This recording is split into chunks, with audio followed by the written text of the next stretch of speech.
To bear witness unto the truth. Dahil ang totoo, Brother Joey, noon ikaw ay wala kay Kristo. Bisyo dito, bisyo doon, bisyo everywhere. Pero nung dumating si Jesus sa iyong buhay, there was a truth. There was a gem of truth. There was a gold. Hallelujah. Yan ang dahilan kung bakit sa tulong ka. Dahil tayo ay paling sa makasalanan, sa lusang ng kasalanan. Pero binago ka ng ating Panginoon. Ang mensahe ko po sa atong ito, ikaw ay totoong sundalo. Don't give up in this life. Magandang araw po sa inyong lahat. Sir JR po ng Usap-Usap University, and we are back at it again with another episode. At syempre kahapon po ang Day of Valor, ang araw ng kagitingan, at yun nga po ang ating pagbibigay-pugay sa ating mga veterano, sa ating mga sundalo po na lumaban po sa ikalawang digmaang pandaigdig at maging sa Korean War at iba pang mga veterans po natin. Saludo po tayo sa atin pong mga sundalo po ng mga ka-U3. Well, sa ating episode ngayon, this is actually a video request sent to us via Facebook, mga ka-U3. Ito daw po ay mula sa UPC, kung hindi po ako nagkakamali, sa isang church service sa Hong Kong. So ito ay ang video ni Pastor Nilo Plaza ng United Pentecostal Church. And well, sa ating pong background po sa pag-aanalisa, tayo po ay dating debater po sa university sa loob ng 3 taon mula po sa MSU IIT. Tayo rin po ay nagdebate sa ABS-CBN News Channel. At tayo ay member ng isang international public speaking organization ng Toastmasters International. So ano pang hinihintay natin, mga ka-U3? Ating papanoorin ang sermon na ito, ang preaching ni Pastor Plaza. For the first time, let's go. Praise God. Ang lahat ng masaya, masabing amen? Amen! Magandang hapon po sa inyong lahat, mga kapatid. At kagalakan ko po na kami po ay nakabalik dito para mag-minister sa salita ng ating Panginoon. At pinapaabot po namin, mga kapatid, mula sa main, praise God, ang pasasalamat. Praise God. At nakikita po ninyo, mga kapatid, ang paglago sa gawain ng Panginoon. At salamat sa mga hinilang ng Diyos, ng mga leader, mga kapatid, na talagang puspusan ng kanilang pananalangin, ng kanilang follow-up, ang kanilang pag-encourage. Praise God. Maraming salamat sa inyong masarap na mga pagkain. Pag nakita ko, mga kapatid, na may schedule ako, praise God, sa putan, praise God. Sabi ko, makakain na naman ako ng ano? Malunggay. Praise God. At maraming salamat, mga kapatid, sa inyong prayers din. Last week, mga kapatid, natamaan ako ng hindi naman flu yun, mga kapatid. Praise God. Nalabsik ako kay surfing, mga kapatid. Praise God. Umiba yung boses ko sa aming live sa Bible School. Praise God. Nung nag-preach ako, mga kapatid, sa Sunday, parang hindi na lalabas yung halos yung boses ko. Pinilit ko lang, mga kapatid. Praise God. So salamat sa inyong mga prayers. Praise God sa amin. At yun po ay nagbigay ng kalakasan spiritual. Everybody say amen. Amen. Praise God. If you notice, hindi lamang po ito sa particular na preaching na ito, but overall, meron pong tendency tayo sa ating conversation na maglagay po ng mga tinatawag natin na fillers. Yung mga fillers po ay repeated words that we say when we try to buy time or when we think of the next idea. So for this case, ito kay Pastor Plaza, ang kanyang filler ay praise God. For others, this could be quite distracting, but I have already accepted that in a common conversation po, hindi po maiiwasan na meron po talagang mga habit na mga words po natin na inuulit. Iba-iba po yan sa iba't ibang tao. Meron iba dyan, fine, K, right, you know. So these are different examples of fillers. Pero in public speaking, at least in sa training namin, sa Toastmasters International, you may find it surprising. When you give a speech in the practice speech bilang isang Toastmaster, they would actually count your filler. So when you are speaking, there would be a tally there of fillers like right. So it's isang public speaking po na tip, no? So let's try our best to reduce these fillers. But in general, in usual conversations, that's totally fine. But if you're a public speaker, we highly recommend na talagang dapat bawasan yung mga filler po na tinatawag natin. So sa hapon ito, mga kapatid, kagalakan ko po, mga kapatid, na i-share ang salita ng Panginoon. Praise God. Sa Bible, mga kapatid, nung si Jesus po ay nasa harap ni Pilato at handa na siyang ipako, mga kapatid, i-judge na siya na ipako doon sa cross. Dumating yung punto, mga kapatid, na wala nang magawa si Pilato. sinabi ng Bible na natuklasan ni Pilato na wala namang kasalanan talaga ang ating Panginoon. At gusto niyang pakawalan ng Panginoon eh. Pero nadala siya mga kapatid sa sigaw ng bayan, mga kapatid. Hindi anak bayan, mga kapatid, sigaw ng bayan. Sigaw yung mga tao na kailangan ipako siya dahil pinili nila kasi nakasanayan na kasi nila na sa bawat taon may i-release sila mga kapatid na kriminal. Nakakatakot din ng yung batas nila mga kapatid. Isipin mo, every year may kriminal silang pakawalan. Yung pinaka-notorious pa. Oh. Pero yun po ay karanasan na nila. Depende sa demand ng mga tao kung sinong palabasin. Okay? Well, okay, just to add something there because this is quite important because this happens to in our modern law mga ka-U3. So meron po tayong tinatawag na presidential pardon, no? So ito po ay ang pribilehiyo ng isang pangulo na magbigay ng quote-unquote pardon o kapatawaran sa isang particular na tao na nag-commit ng isang crime. It could be criminal, it could be political. So meron din po tayong konsepto niyan with pardon nga at saka amnesty mga ka-U3. So while it is true na it could be quite dangerous or kind of scary, but really in general, the purpose here is to give a second chance for people to continue their life outside being imprisoned, especially na pag meron silang good conduct, no, napapakita sila ng kabutihan ng loob, talagang pagbabago, sincerity as observed by the jail officials. So meron po talagang mga nirekomenda for pardon. At ito pong punto na ito, basahin ko po mga kapatid wala ito mga kapatid, hindi ko ito pinadala sa kanila para makita nyo sa screen. Sa sulat ni John, chapter 18, verse 34 mga kapatid, hanggang 38. Bigyan ko lang kayo ng foundation mga kapatid sa i-share ko na mensahe. Jesus answered him, "Sayest thou this thing of thyself? Or did others tell it thee of me?" Dahil sinabi ni Pilato, "Hari ka ba talaga ng mga Hudyo?" Sabi ni Jesus, "May nagsabi ba sa iyo o sarili mo lang opinion yan?" Jesus answered, Pilate answered, "Am I a Jew? Thine own nation and the chief priests had delivered thee unto me. What hast thou done?" Sabi ni Pilato, ang sarili mong bayan ang nag-akusa sa iyo. Sabi ni, kasi si Pilato, Romano siya gobernador siya Tinanong niya si Jesus, ano bang nagawa mo? Bakit ganyan na lang ang sigaw nila na kailangan kang mawala dito sa lupa? Ang sabi ni Jesus sa 36, "My kingdom is not of this world."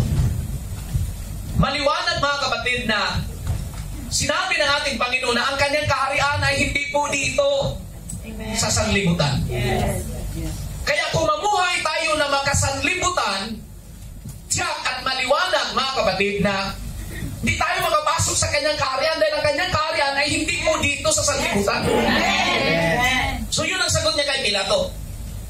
At ang reason ni Jesus ay ganito, "If my kingdom were of this world, then what my servants or soldiers will fight." Pinaliwanag sa harap ni Pilato na kung ang aking kaharian ay nandito lang sa lupa, ang aking mga servants, ang aking mga alalay, ang aking mga sundalo ay magkipaglaban ito para hindi ako mahuli. Nag-gets ninyo? Yes. Sinabi niya,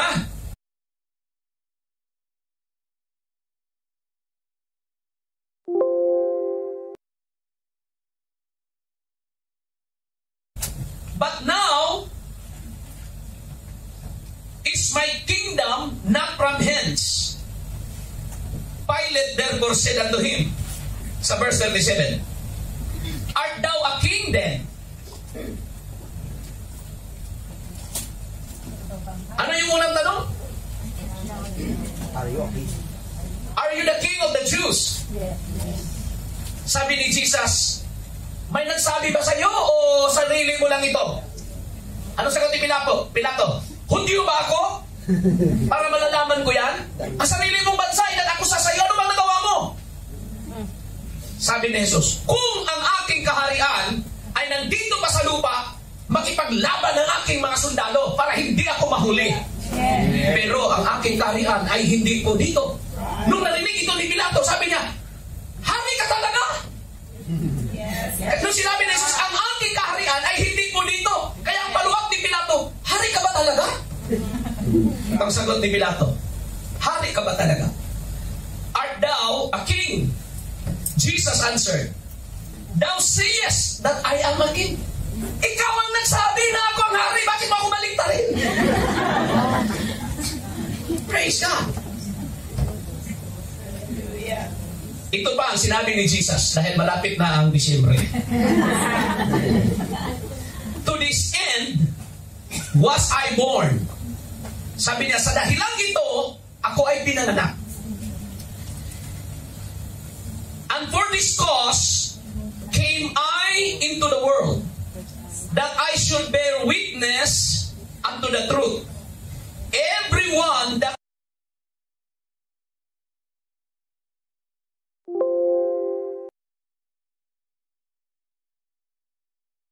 is of the truth heareth my voice. Amen. Ang sinabi ni Jesus, iyan ang dahilan. Nung tinanong siya ni Pilate, hari ka ba talaga? Sabi ko, yan nga ang dahilan kung bakit ako'y naisilang. Mga kapatid, mas lalo na confused si Pilato sa mga sagot ng ating Panginoon. Yan ang dahilan kung bakit ako pinanganak. At sa dahilan yan, ako ay nakarating dito sa lupa. So paano nakarating ang Panginoon? Sa pamagitan ng pagkasilang. Ang Panginoon hindi pinadurtunur mula sa langit at pinagsak dito sa lupa. Naisilang siya. Tanda natin mabuti, ha? Tingnan natin, mga kapatid, ang conversation nilang dalawa. Hindi pa ako nangarala. Ano lang ito? Bonus, mga kapatid. Bonus talaga. Everybody shout amen. Amen. At ito pa ang rason kung bakit siya naisilang at dumating sa lupa. Sinabi ni Jesus, that I should bear witness unto the truth. Dumating ako sa lupa to bear witness. Ako ang magiging saksi sa katotohanan. Ang saksihan niya ay katotohanan. At ito pa ang dinagdag niya.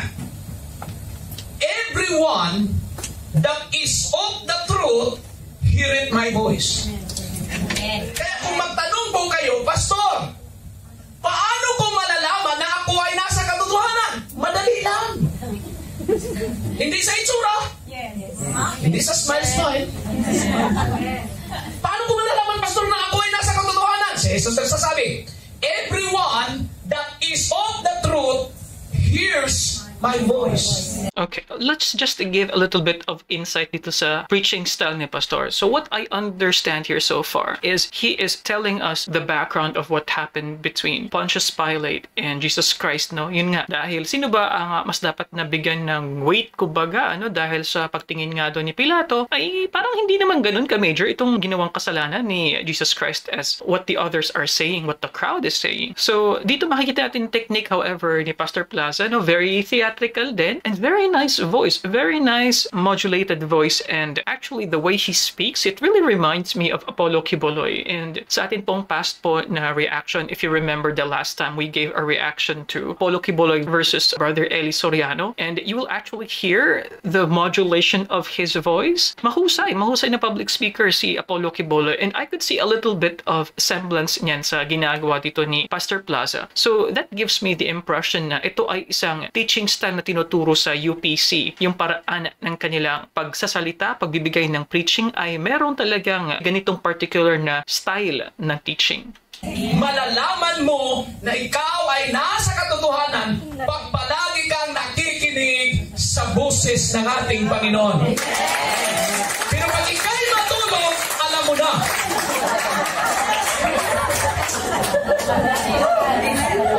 Everybody shout amen. Ano ba sabi niya? Baka matulog ka na. Kasi ang sabi ni Jesus, ang bawat isa na nasa katotohanan ay nakikinig sa kanyang tinig. Ang ibig sabihin niyan, salita niya. So kung meron mang mga kapatiran na nag-claim na sila ay mga anak ng Diyos pero hindi nakikinig, hindi sumusunod sa tinig ng Panginoon, maliwanag, wala yan sa katotohanan. Piking katotohanan yan. Pero kapag ikaw ay nakikinig, kapag ikaw ay sumusunod sa salita ng Panginoon, kahit walang mag-declare sa'yo, automatic nasa katotohanan ka. At yan ang pinuntahan ni Jesus dito sa lupa, to bear witness of the truth. Kung ikaw may asawa na, mga kapatid, tapos sa Facebook mo single, wala ka sa katotohanan. How can the Lord bear witness na ikaw ay nasa katotohanan? Everybody say amen. Nasa labas ka, di-off mo. Sa tawag ang husband, dahil galit ka, honey, darling, saan ka ngayon? Tawag nandito ako sa labas, pero nasa loob, mga kapatid. So nasa kasinungalingan. God cannot bear witness the truth in your life because ang i-bear witness lang ni Jesus ay ang katotohanan. So ngayon, tanong nito kayo, ang buhay mo ba ngayon ay nasa katotohanan? Yan na ba ang totoo? O may nakatago ba?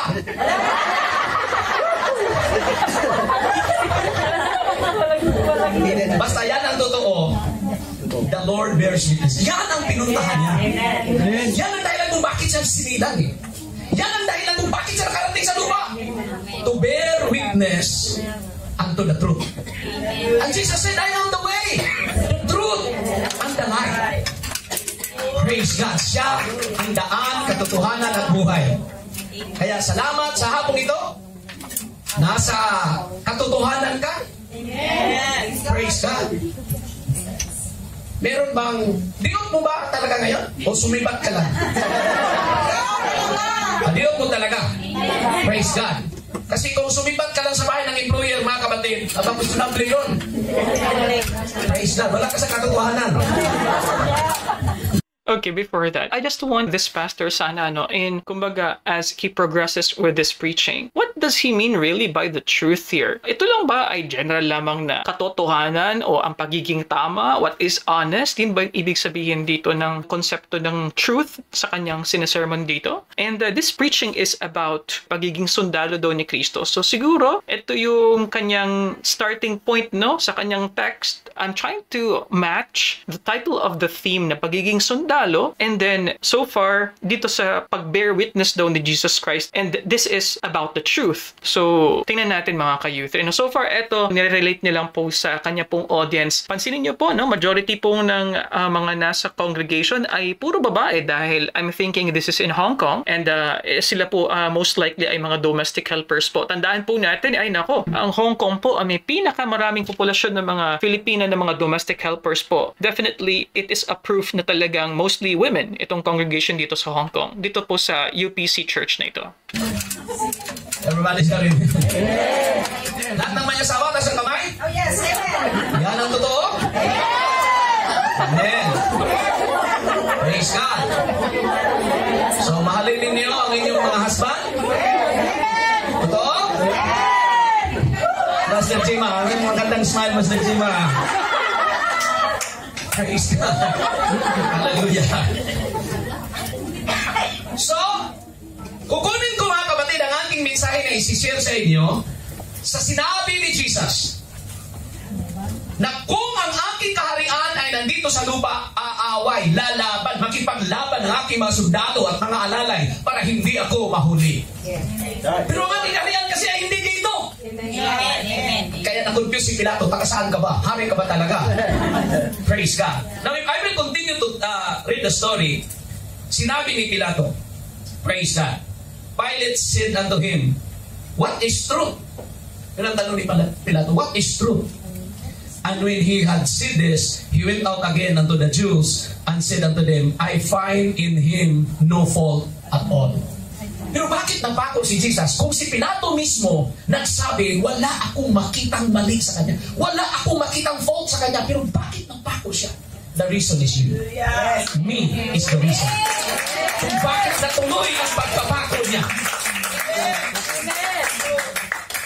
Natuloy ang pagkapako ng ating Panginoon. He was born to die on the cross. Dahil sa akin, dahil dahil sa iyo. Dahil nakita niya na mayroong katotohanan ng iyong buhay. Nakita niya, mga kapatid, na may value ang iyong kaluluwa. Nakita ng Panginoon na mas mahalaga ka pa kaysa buong mundo. Your soul, my soul is more valuable than the whole world. Yan ang nakita niya. Kung ang nakita mo ngayon sa iyong buhay ay hopelessness, kung nakita mo ngayon sa iyong buhay ay kawalan ng pag-asa, iba sa nakita ng Panginoon. Dahil ang nakita niya, ikaw ay isang gold. Sa nakita niya, ikaw ay isang, praise God, masterpiece. Yan ang nakita ng Diyos sa iyong buhay.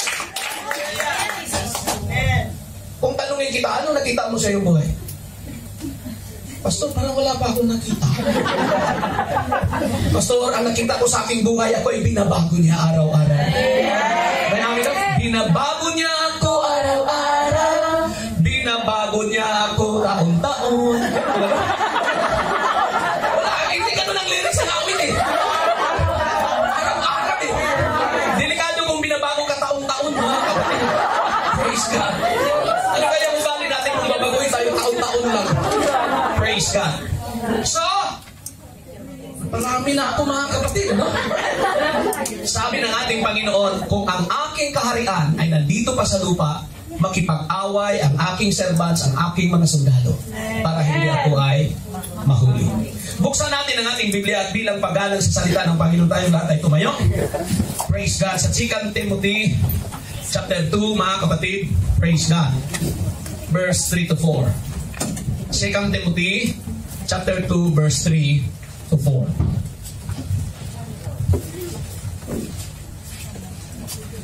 Mga kapatid, ikaw po ba ay tagasunod ng ating Panginoon? Amen! Sa nakita mo ngayon sa iyong buhay dahil sa Ebanghelyo, ikaw po ba ay isang mananampalataya? Amen! Pahinga ng pahinga. Oh, hindi nyo lang narinig. Hindi narinig. Praise God. Sinabi ng Biblia, makipagtiis ka sa akin ng mga kahirapan. Ayun ang ayaw natin, di ba? Yung linyang ito, mga kapatid, ayaw natin ito. Makipagtiis ka sa akin ng mga, okay lang sana kung singular, no? Mga kahirapan. Marami. Nagaya ng kawal o sundalo.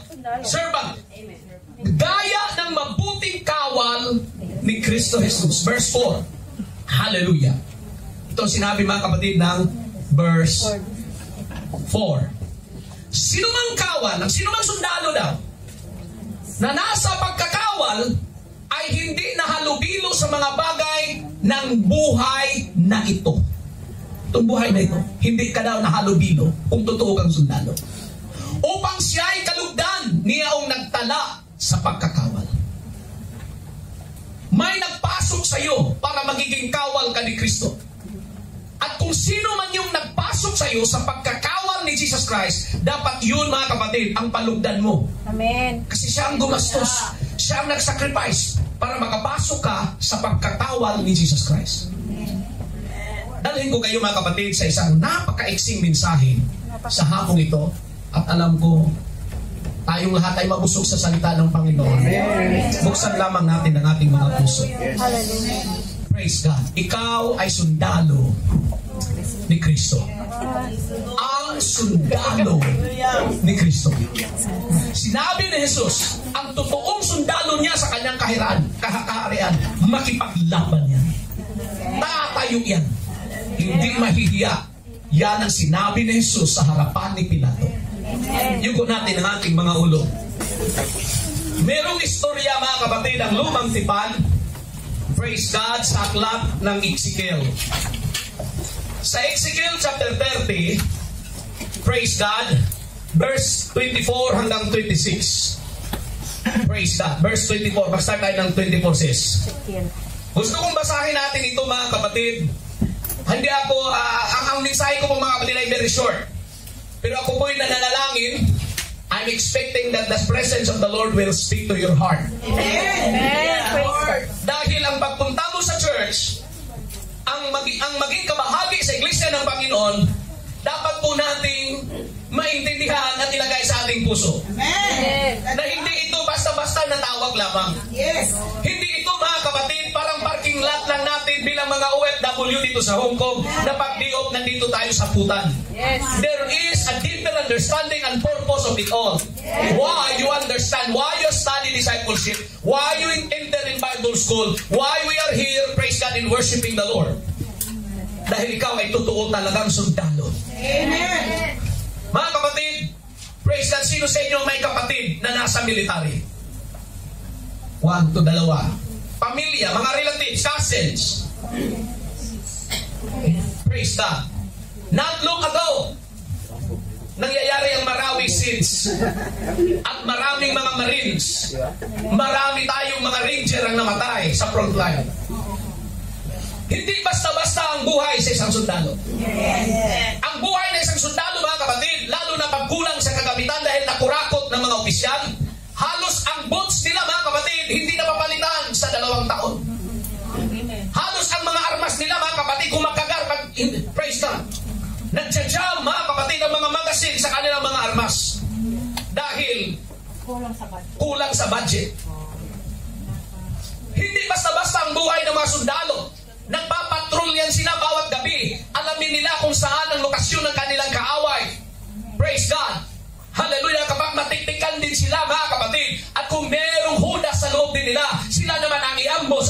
Na hindi madali ang buhay ng isang sundalo. May mga gabi na hindi sila makatulog. May mga araw, mga kapatid, na baon lang nila ang biskwit, mga kapatid, at sardinas. Ito po ay nakita ko sa isang dokumentary. Praise God. Hallelujah. Usually, mga kapatid, ang pinakamaigting, praise God, na labanan ay nandun sa South. Sa Talipaw, sa Sulu, sa Marawi, sa Tawi-Tawi area. Praise God. Kasi nandun, mga kapatid, talaga ang tatawagan po nating civil disobedience o kaya armed struggle talaga ng iba't ibang tribo ng mga tao na gusto nilang maangkin ang kanilang mga lupain ng kanilang mga ninuno. Everybody say amen. Amen. Hindi po basta-basta ang buhay ng sundalo. Amen. Ang isang sundalo, mga kapatid, praise God, minsan sa Pilipinas hindi ito masyadong pinapahalagahan.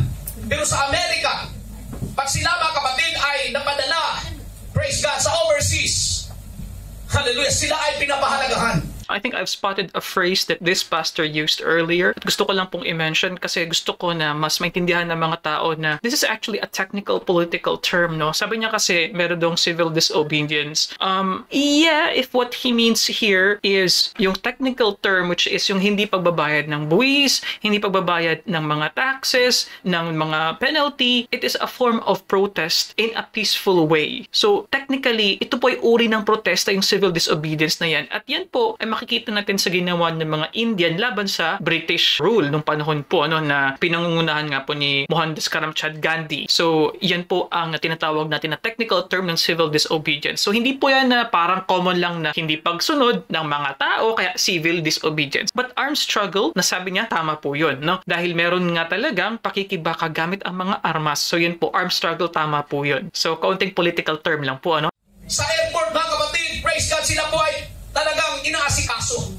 Pag sila po, hallelujah, ay uuwi na men in uniform, hallelujah, iuunor sila, pinaparanganan sila. Bakit? Sila yung mga tao na handang magbuwis buhay para lang magkaroon ng tunay na freedom ang isang bansa. Ngayon, inawit natin kanina ang freedom. Ang sarap awitin yung awit na yan. No more shackles, I am free. Praise God, hallelujah, from the clutches of sin. Sino ba ang nagpalaya sa atin mula sa gapos ng kasalanan? Ang isa na pinanganak, mga kapatid, na mula doon, na dumating dito.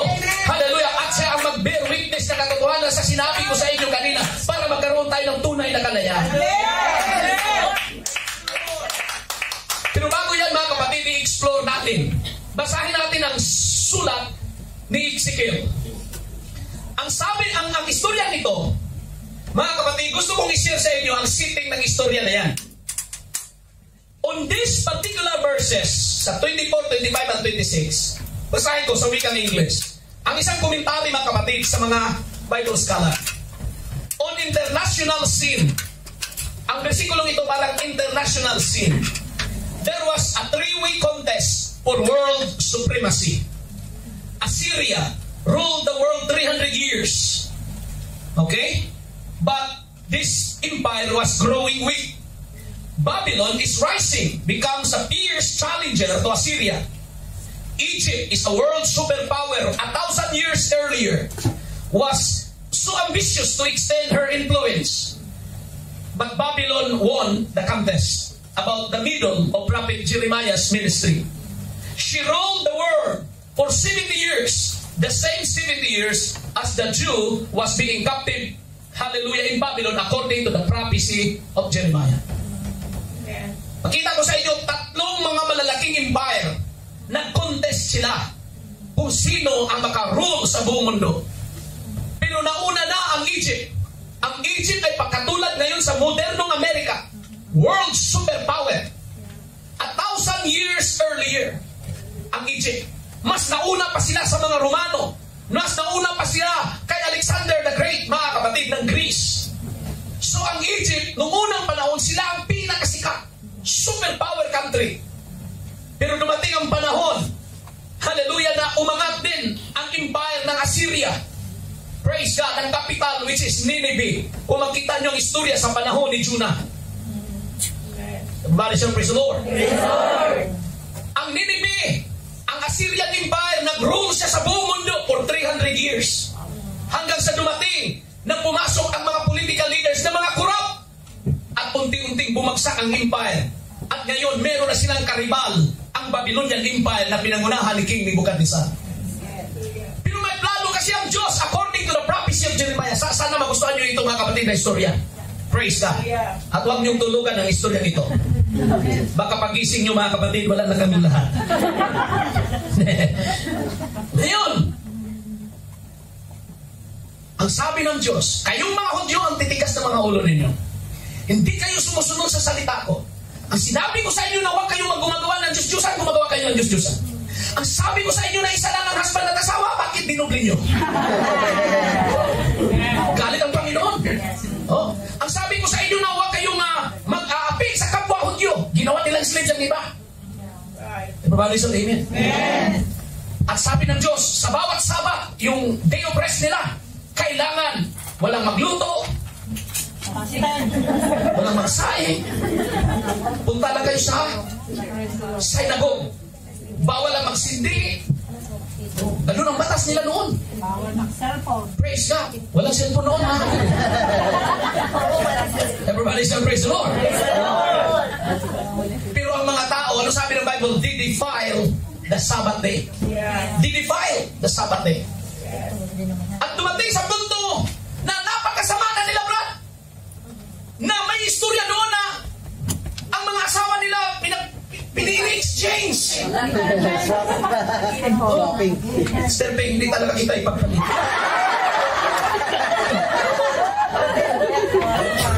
Everybody say praise the Lord.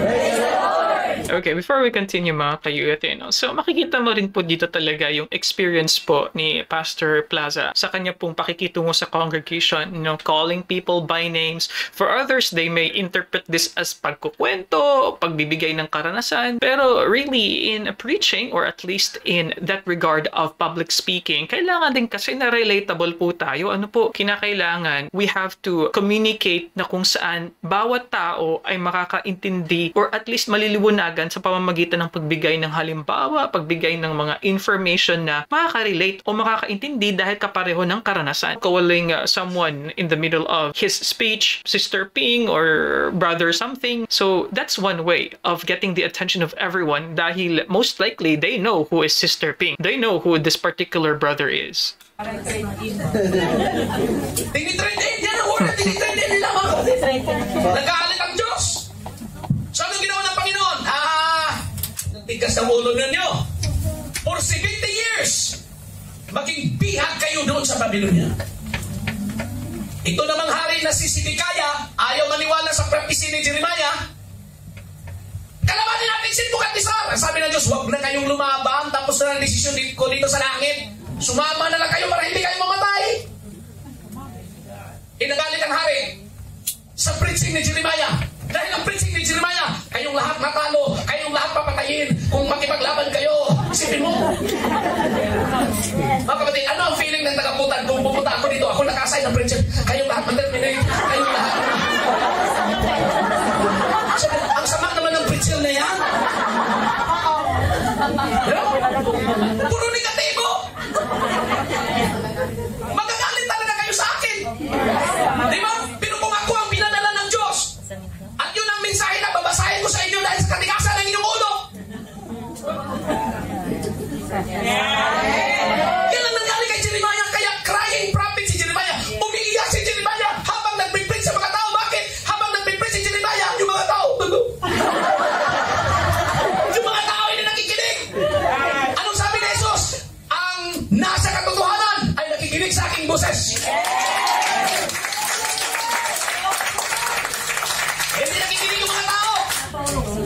sabi ng Panginoon, okay, praise God. Every time na mag-preach ako dito, mga static. So sabi ng Diyos, 70 years, maging alipin kayo doon. So ibig sabihin, nakaplano na pala ito lahat na ang Babylonia, ang gagamitin na bansa na tagapalo sa mga anak niya. Papaluin sila, pahirapan sila, para magising sila. Uy, nagkamali pala tayo, hindi natin sinunod ang Diyos, kaya itong nangyari sa atin. So ngayon, gagamitin ng Diyos ang Babylonia. Okay? Pero ang Babylonia, hindi pa ganun ka-powerful. Mas powerful ang Assyria, mas powerful ang Egypt. Pero dahil may prophecy na, mangyayari talaga. So anong ginagawa ng Diyos para mangyari ito? Yan ang setting ng istoryang ito. Okay? Basahin natin. Lahat magbasa. Lahat ba makabasa dito? Biro lang kayo makabasa. At aking palalakasin ang mga bisig ng hari sa Babylonia. Ang Diyos nagsabi, ang Diyos sigat nagsabi. Palalakasin daw niya ang arms ng king ng Babylonia. At ilalagay ko ang aking tabak sa kanyang kamay. Ano yung tabak? Hindi yan, itak, sword.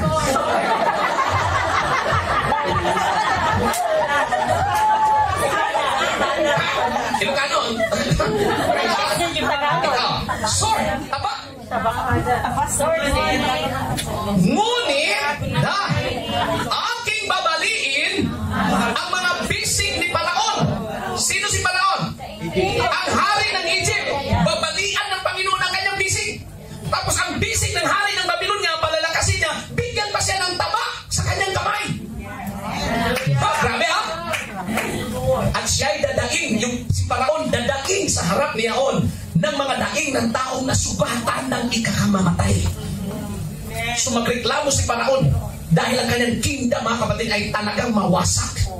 Dahil susugatan siya. Sino susugat? Ang Diyos mismo magsabi, babaliin ko ang kanyang mga bisig.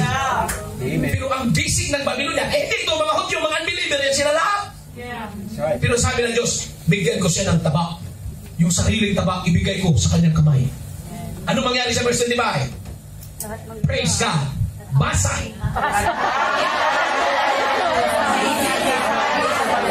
Ano sabi ng Diyos? Alalayan niya. Mga kapatid, sino sa inyo gusto ng alalay na mula sa Diyos? Alalayan ko ang bisig na tagaputan. Ganda yun, mga ulit. Bigyan ko siya ng taba sa kanyang kamay. Maliit lang kayo, mga kapatid. Pero kapag ang Panginoon magpalakas sa inyong bisig, kahit gaano nyo kaliit, pwede nyo talunin ng main, mga kapatid. Diba sa ligan? So sabi ng Diyos, aking alalayan ang mga bisig ng hari ng Babylonia. Anong sunod? At ang mga bisig ni Paraon ay sumaliwanag na kahit superpower ang Egypt, mga kapatid, 1,000 years advance ang kanilang pagka-superpower, pero kapag ang Diyos na ang mag-decide, bababa, mga kapatid, ang Egypt. So pansinin niyo po yung ginawa dito na technique na naman sa public speaking ni Pastor Plaza. Hindi po katulad sa iba pong mga relihiyon na kung saan meron po silang tagabasa, or for example for MCGI na may tagabasa at iba pang mga pastor. For this, si Mr. Plaza ang ginagawa niya, he asks everyone to read at the same time. So ito po ay napaka-classic po na halimbawa ng interactivity, ano po, na kung saan kinakailangan mong i-involve yung audience mo. Maganda kasi una para yung focus nila manatili sa sinasabi mo, at pangalawa, iwas antok. Pansinin niyo po yan ha. Kaya meron po ibang mga pastor, minsan sinasabi nila, sabihin niyo sa inyong mga kapatid, sa inyong nasa kaliwa, kumusta ka na? Sa mga kanan, okay ka lang ba sister? Tapikin niyo siya, something like that. So yun po ang mga techniques po na ginagamit po ng mga pastors, ng mga public speakers, para po makapag-focus pa rin po yung kanilang mga congregation, para po hindi antokin at hindi makatulog. Ano po? Sunod! Basa! At kanilang malalaman na ako!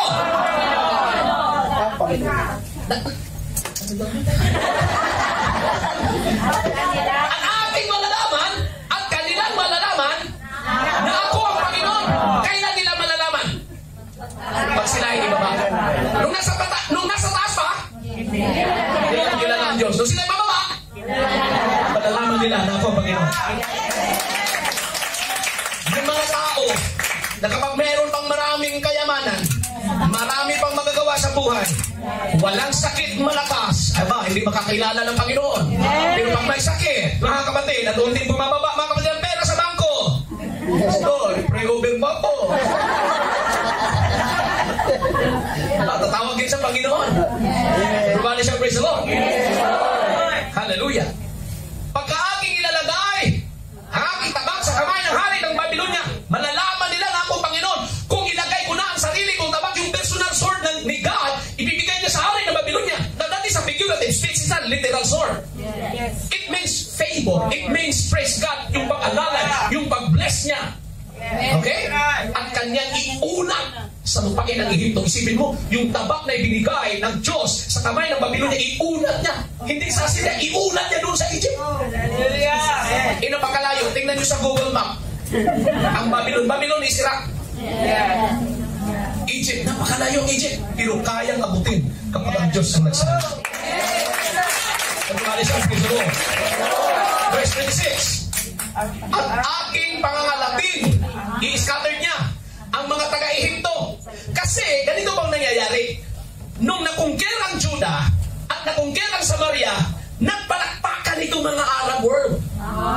Yay! Yung mga Hudyo naging bihag. Hindi mo ganda sa hari. Naging bihag sila. Wala na kami sakit sa ulo. Dito sa Palestine, naging bihag sila. Sabi ng Panginoon, ganyan ba ang mga ugali ninyo? Kaya nagalit ang Panginoon kay Edom. Sino ba si Edom? First cousin ni Israel. Si Esau, mga kapatid yan, si Edom. Esau, kapatid ni Jacob. Praise God, yes. Si Esau, kapatid ni Jacob. Ni Jacob, mga kapatid. First cousin.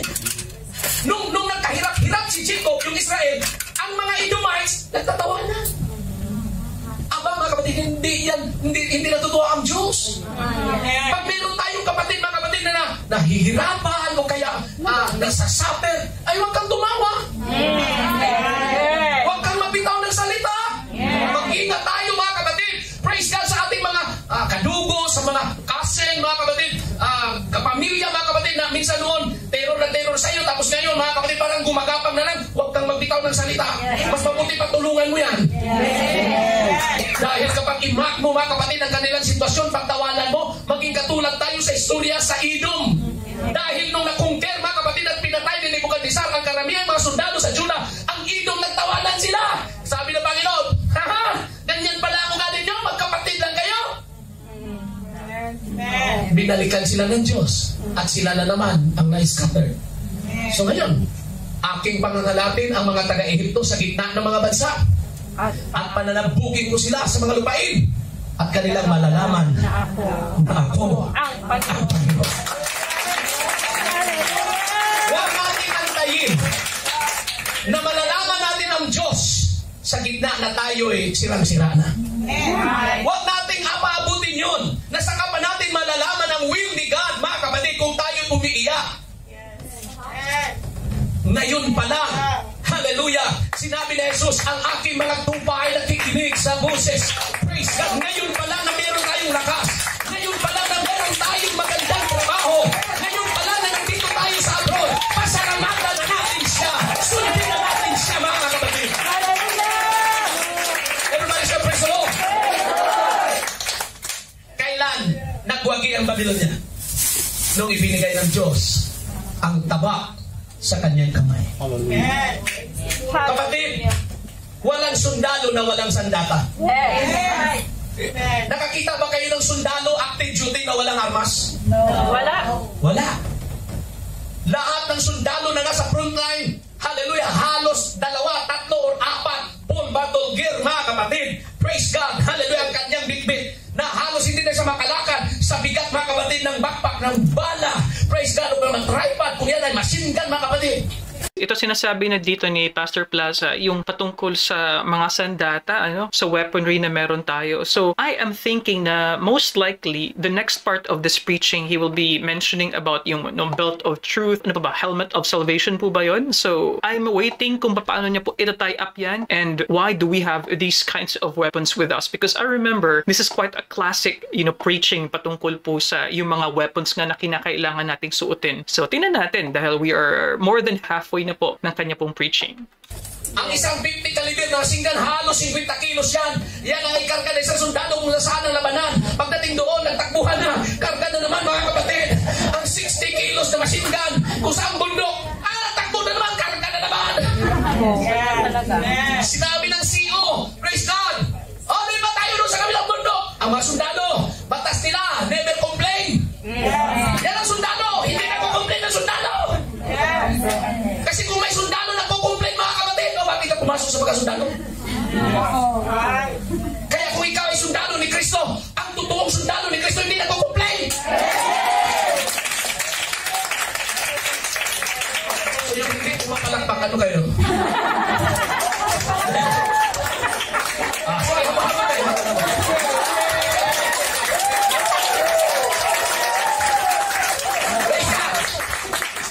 Ayaw po mga kapatid na may mabihay. Ay, hindi, bakit ako na naman ang mag-map nito? Ako na ang nag-map last week. Kung totoo kang sundalo, hindi ka mag-complain. Ang paraan na mga kapatid para mapansin ka sa leader mga kapatid para hindi ka naiya sa isusunod. Sa Sunday, ako na naman Nakasunahin na mga kapatid. Ang sundalo mga kapatid, praise God. Sabi ng training ng Philippine Military Academy sa Baguio City mga kapatid. Pag maraming pagkain, walang complain. Pag walang pagkain, walang complain. Ganun yun eh. Ang sundalo mga kapatid, palaging kakainan niya sila yung budol fight. So alam ko yung tagaputan, mahilig sa budol fight. Ang sundalo talaga ngayon. Di ba? Ready? Mga kapatid, ganun eh. Kaya sundalo, nakain ako ng bilis talaga. Or else, buto-buto na lang sa iyo mga wala kang reklamo. Amen. Sa paglilingkod sa Panginoon, malalaman mo kung sino nasa katotohanan. Dahil ang wala sa katotohanan, yun ang mga reklamador.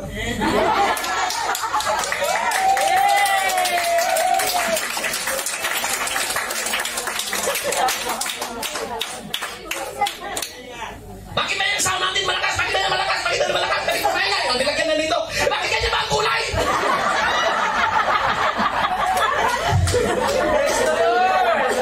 Pero alam ko, wala namang ganun. Di ba? Lahat kayo mga kapatid. Nakita ko yung mga post ninyo. Puro dito ang background.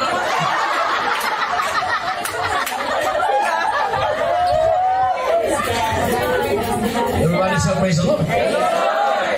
Ang saya-saya ninyo mga kapatid. Oo, pinagpala tayo ng ating Panginoon. Amen. Everybody say praise the Lord.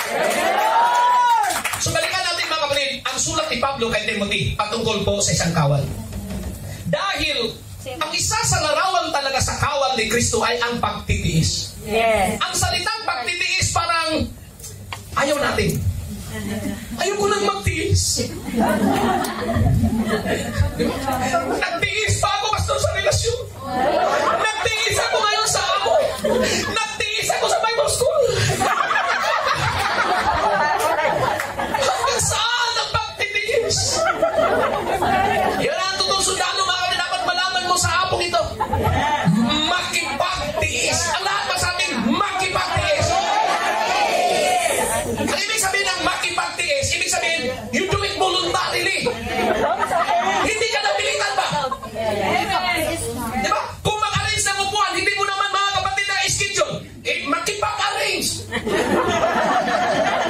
Diba? Hindi mo naman ka-grupo, ay makipagkain.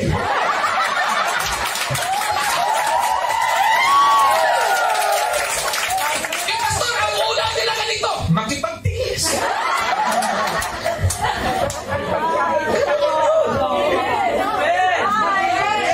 So, ito nakita naman po natin ano po mga ka-Youth 3. Yung paggamit talaga ng humor. It's a very nice tool in getting the attention, getting laughs, of course, making the congregation in a good mood to listen to something. So, very, very important po yan na tool na pwede nyong gamitin kapag kayo po ay nagbibigay ng isang public speech katulad po nito. So, nakita naman po natin ang hiyawan, ang tawanan. They're having a great time and at the same time, they're learning from their pastor. Everybody say amen. Diba? Ano sabi ni Pablo? Cry to them that cries. Rejoice with them that rejoice. Weep with them that weep. Voluntary yan eh. Grabe sis. Grabe talaga sa talaga ang puso. Eh sabi ng Bible sis, wait not them that way. Ano talaga sis? Bakit palagi natin sinasabi pag may matay, nakikiramay ako sa iyo.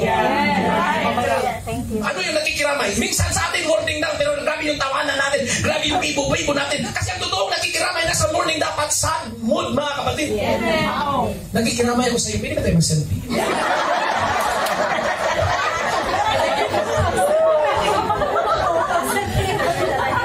Ang handang makipagtiis sa Panginoon, nagsabing amen. Pastor, ano ba ang mga pagtitiis ni Jesus Christ? Mga kapatid, hindi ko ma-explain. Pinapasan si Jesus Christ ng cross na napakabigat. Sa gabing yun, mga kapatid, binugbog siya ng mga sundalo. Sundalong taga-sanlibutan. Ang binugbog nila, commander-in-chief. Taga doon. Mga kapatid, pagdating sa ano, na-imagine ko lang ba, pagdating sa Judgment Day, yung mga sundalong nagbugbog sa kanya, mga kapatid, yung nakaharap sa kanya ba? Sabi, hala. Di ba yan ang binugbog natin? Di ba yan ang tinuraan natin? Di ba yan ang tinatsakan natin? Hala, siya pala yung ninagyan natin ng kuruna ng tinik.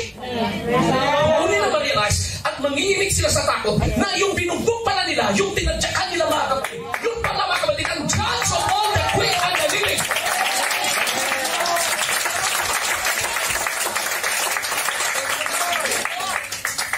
At hindi na, wala na silang magawa, makipatay na silang natin. Pero ngayon, tayo ay mga buhay. Kung meron tayong pagkakamali, hallelujah, na na-offend natin ang Panginoon. Hallelujah, na hindi natin na-please ang Panginoon sa ating mga ugali, sa ating mga karakter ba, yung attitude natin sa kapwa mananampalataya. Yung ugali natin sa amo. Diba? May chance pa tayong magbago eh. May chance pa tayo, mga kapatid, na ayusin ko na ang aking pagkasundalo. Hindi pala basta-basta ang aking calling. Sundalo, kawal ni Kristo. Ano ang destination mo? Kawal ni Kristo Jesus. Amen. Hindi ka kawal ng diablo. Hindi ka kawal ng mundong ito. Hindi ka kawal ni numan, kundi kawal ka ni Kristo Jesus. Ni Kristo Jesus. Lahat ng sundalo may uniform, wala? Meron. Praise God. Ang kalaban meron. Ang isang bansa, mga kapatid, pag sinabing Philippine Navy, meron silang uniform. Philippine Army, meron din silang sariling uniform. Philippine National Police, meron din silang sariling uniform. Hindi rin sila mapahuli. Philippine Marines, meron din silang sariling uniform. Navy SEALs ng Amerika, meron din silang uniform. Putan Saints, meron din silang uniform.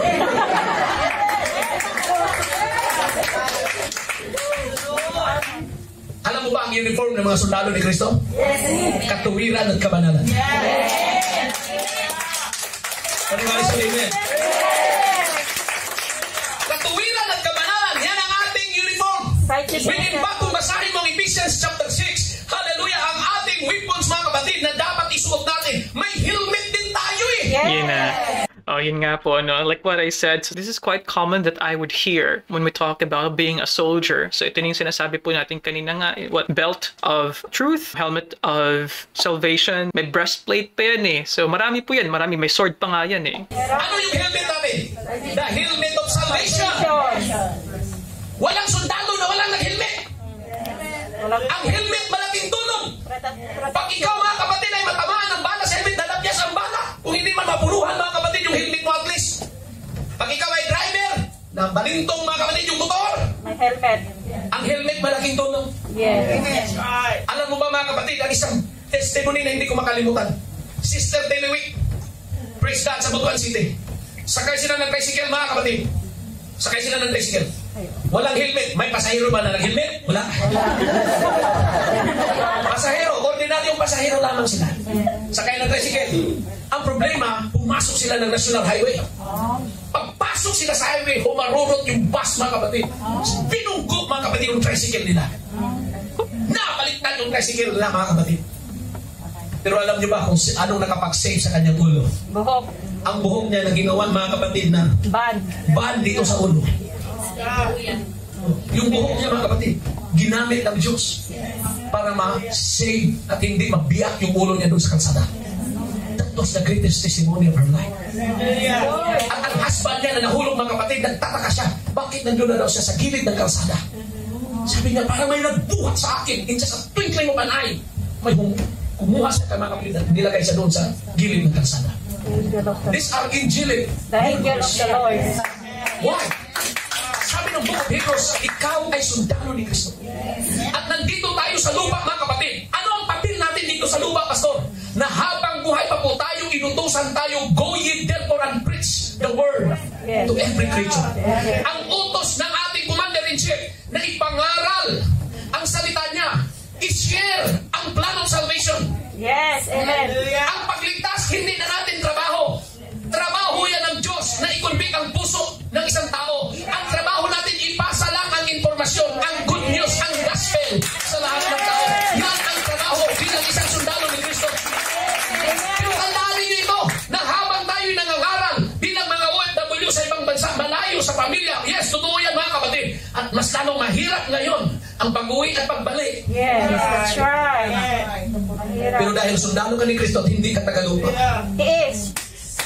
sabi ng Bible, makipagtiis ka sa akin. Nanawagan ng Panginoon, Sister Jacob. Nanawagan ng Panginoon sa iyo, sis, makipagtiis ka sa akin ng mga kahirapan na gaya ng mabuting kawal ni Jesus Kristo.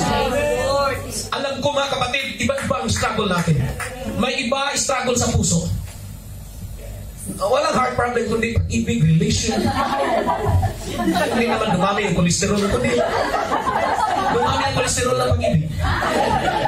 Pag nasubraan ka, Sister Arlene, ng kolesterol ng pag-ibig, kailangan mag-maintain ka ng tableta na tinatawag na hindi ko alam. Everybody shall amen. Iba sa inyo may struggle sa asawa. Iba sa inyo may struggle sa mga anak. Yes, right. Iba sa inyo may struggle sa amo. At iba sa inyo may struggle sa sarili niyong katawan. Yes, that's right. Yes. Dahil sa mga food intake natin, kulang sa tulog, kulang sa mga vitamina, hindi maarawan minsan dahil nasa loob lang, hindi makaupo kahit sakit na ang likod. Minsan iniinda na mga kapatid ng physical na katawan. Sabi ng Bible, makipagtiis ka sa akin. Hindi mo pwedeng i-give up ang pagkakristyano dahil lang sa mga consequences. Hallelujah sa katawang ito. Dahil on the other end, ang katawang ito, babalik ito sa likabok, pero ang ating kaluluwa, haharap doon. Pero pagkalalis si Jesus, we have hope. Habang pumabalak ka, sabihin mo sa iyo, ikaw ay totoong sundalo. Ang sundalo, willing na mapagtiis. Ang sundalo, hindi mawala ng pag-asa. Bakit sa amen? Ang sundalo, mga kapatid, kailangan niya ang teamwork. To be a soldier of Jesus Christ, he must realize that he is willing to be or to play a team. Hallelujah. Na willing kang makipagsabayan sa iba.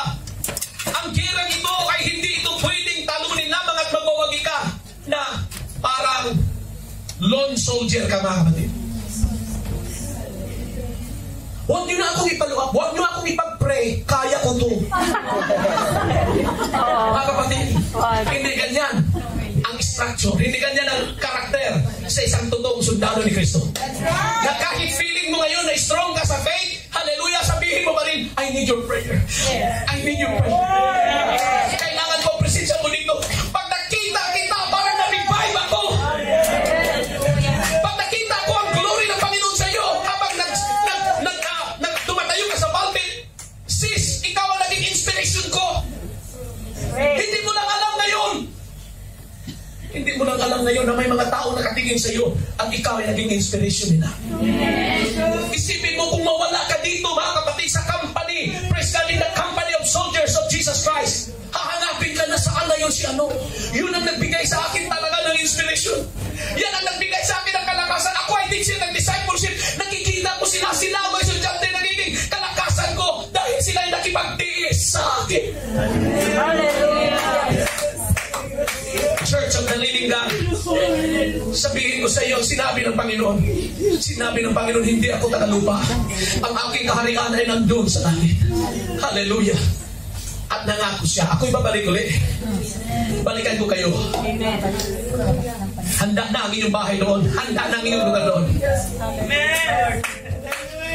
Makipagtiis ka sa akin ng mga kahirapan na gaya ng mabuting kawal ni Kristo Jesus. Ang mabuting kawal, willing makipagtiis. Ang mabuting kawal, willing siyang maapakan. Matupad lang ang mission. Everybody say amen.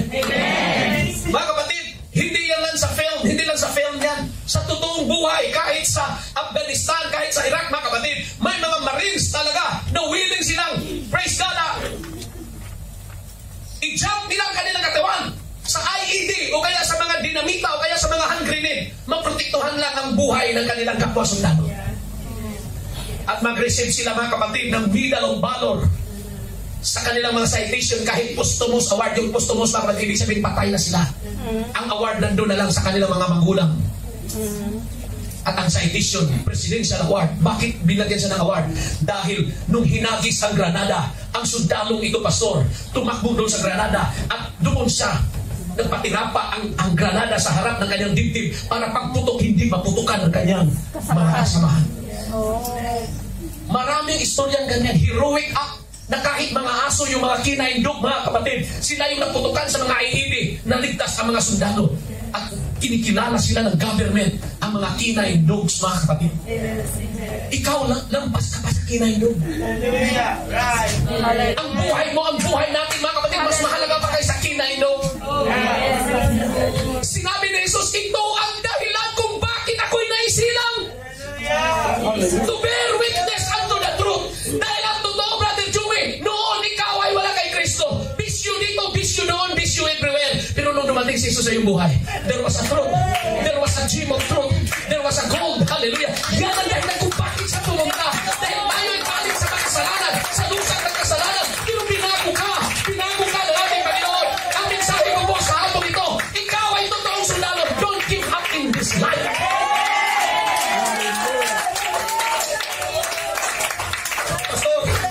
Hindi mo lang alam. Grabe na makapagsugong na dumaan sa aking buhay. Hindi mo lang alam, pastor. There was a time, pastor, sabi, muntik na ako mag-give up. Muntik na ako mag-suicide. Muntik na ako talaga, pastor. But thank God for the grace of God. Salamat may nagyaya sa akin sa simbahan. Salamat may nag-share sa akin sa Word of God. At para nahimasmasan ako, nagbuksan ang aking mga mata. Ako pala isang napakahalagang tao sa harapan ng Panginoon. Ako pala isang Jim. Ako pala isang sundalo ng ating Panginoon.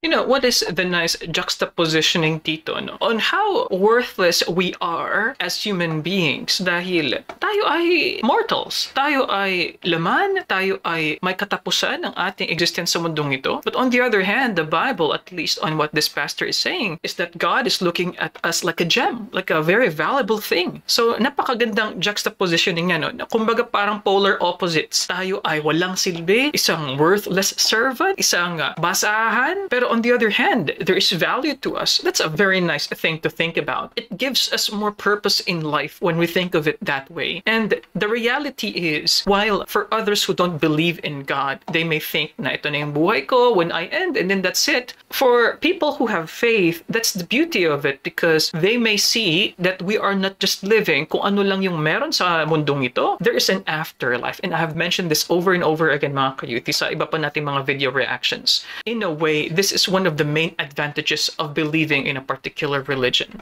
In the name of the Lord Jesus, I release the Spirit of Jesus to move in your heart right now, to move in your mind. At anong sinabi ni Pablo kay Timothy sa verse 4? Hallelujah. Himay-himayin natin ang mga linyang ito. Sino mang kawal na nasa pagkakawal, kung lagyan natin kung alisin natin ang pagkakawal, sino mang Kristiyano na nasa pagkakristyano ay hindi nahalubilo sa mga bagay ng buhay na ito. Kung ikaw ay sundalo, ang ibig sabihin, hallelujah, huwag ka nang mamuhay na isang sibilyan. Bakit? Sundalo ka. Hindi ka na dapat mamuhay na sinibilyan. Bakit? Sundalo ka. Alam mo ba, mga kapatid, na ang mga professional boxer, ang kanilang kamay, hallelujah, ay hindi basta-basta makapanuntok kahit kanino. Bakit? May batas sa kanila. Hindi nila pwedeng i-release ang kanilang pagsuntok kung magalit sila. Once na makasuntok sila ng tao sa inuman, sa bagay, sa labas, makulong silang base sa batas ng boxing. Dahil ikaw ay profesional. Ibig sabihin, mabigat ang iyong kamao. Hindi mo pwede itong gamitin sa ordinaryong mga tao. Ikaw ay boksingero, hindi ka katulad sa common na mga tao. Ano ibig sabihin mo, Pastor Plaza? Ikaw ay sundalo ni Kristo, ikaw ay Kristiyano, ikaw ay baptismado, ikaw ay born again, ikaw ay nakareceive ng Holy Ghost. Hindi ka katulad nila. Kaya huwag mong patulan ang ugaling ng sanlibutan. Kung may mga tao sa sanlibutan, mga kapatid, na inuusig ka, minumura ka, huwag mo silang patulan. Bakit? Iba na ang batas na hawak mo. Ang bahawak mo na batas ay taganoon dahil sundalo ka. Kawal ka ni Kristo.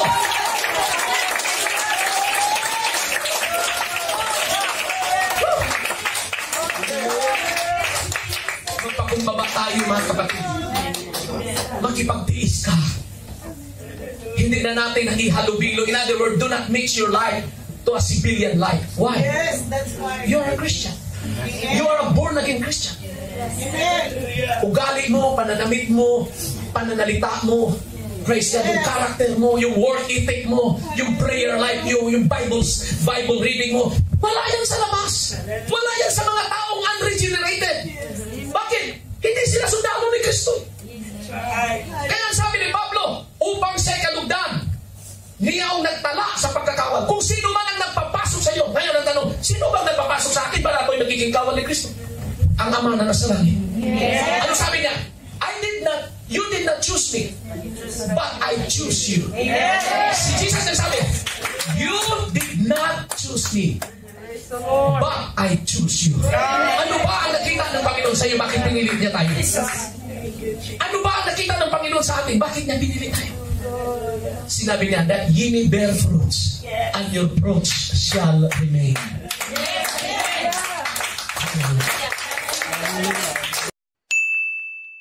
Alright mga ka-youthie, so dyan po nagtatapos ang atin pong video reaction sa napakaganda na topic patungkol sa pagiging sundalo ni Kristo mga ka-youthie. So yung discussion nga po on the later part was about the armor of God, although he started it with the discussion on Jesus Christ facing Pontius Pilate and also focusing on him being a witness to what is the truth mga ka-youthie. Well, in general, makikita natin yung husay experience dito ni Pastor Plaza. Nakita ko yung kanyang ability to get the attention of the listeners, and I'm thinking na probably he is the guest pastor here. So syempre yung excitement ng mga congregation kapag may dumadayo na mula pang Pilipinas, syempre talagang iba yung level of anticipation and excitement. And yung congregation na pansin ko, yung kanilang book din po pala mahahaba din at naka-ban. So very interesting na siguro, I'm not sure kung meron po kasi tayong members dito ng United Pentecostal Church na ka-youthie po natin. Please comment down below kung ito din po ba ay parte po ng utos or doktrina po sa UPC. What I know based on what we've heard sa mga past po ng mga video reactions natin with UPC is I think they are oneness din po yata, kung di ako nagkakamali. Isang gusto ko nga ma-mention dito, yung term na ginamit dito ni Pastor Plaza just before we end, around 2 minutes before, sinabi niya yung unregenerated. Wow, this is a nice term that he used dahil hindi ko to laging naririnig sa mga pastor,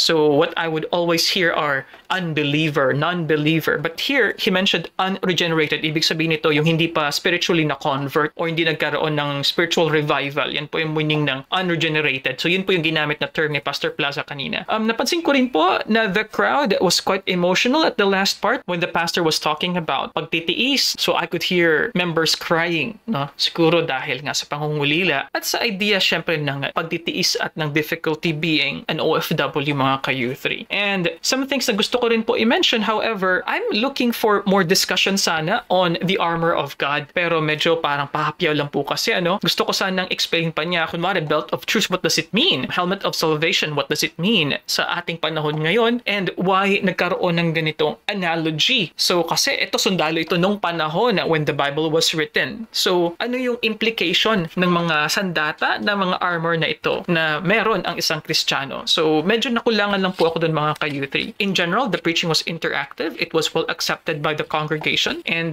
makikita din natin yung iba't ibang mga tools po na ginamit dito ni Pastor Plaza in making sure that everyone stays alert na hindi matulog. Kasi kung matulog, baka pagising ay wala na sila. But anyway mga ka-U3, kung kayo po ay member ng UPC, maraming salamat po sa nag-video request po nito. So comment down below what can you say. At kung kayo naman ay hindi member ng UPC, what can you say about this preaching? And as always mga ka-U3, we give fair, equal treatment po sa inyong mga video request. Depende po sa need at sa dami po ng mga nagre-request on a particular video. And as always, if you like these kinds of contents mga ka-U3, click subscribe here. You can also watch this video here. You can also watch this video here. Marami po tayong mga videos po, mga religious discussions, religious preachings. Ay nako. So I highly recommend you click thumbs up if you like this video. And I'll see you guys next time. Peace. Bye-bye.